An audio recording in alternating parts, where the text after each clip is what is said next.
Job వచ్చిందా అమ్మా? లేదమ్మా. ఇల్లు గడవడం చాలా కష్టంగా ఉంది. మన ఇంట్లో పనిలో ఒకదాన్ని చేయలేకపోయేదాన్ని. ఇప్పుడు 4 ఇంట్లో అంటులతో ఉంటున్నాను. అమ్మా, డైలీ కూలి పనికైనా వెళ్ళిపోతా, ఏదో ఒకటి చేస్తా. ఏం కావాలమ్మా? అంకుల్, నాకు జాబ్ కావాలి. టైలరింగ్ లైట్గా వచ్చు. ఇస్తాం కానీ రోజుకి 3 డ్రెస్సులు కుట్టాలా. జీతం? కస్టమర్ వచ్చారు, ఆగమ్మా. ఏం కావాలి? డ్రెస్ కుట్టడానికి ఎంత అవుతుందండి? 800 అమ్మా డ్రెస్. సరేనండి, చేసేయండి. జీతం 7000 అమ్మా. మళ్ళీ వస్తా.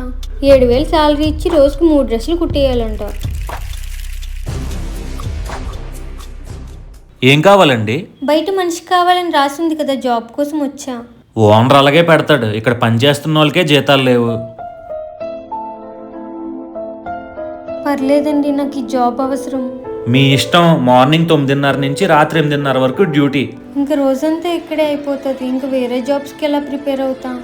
9000 జీతం, కానీ ఎప్పుడు ఇస్తారో తెలీదు. వద్దులేండి.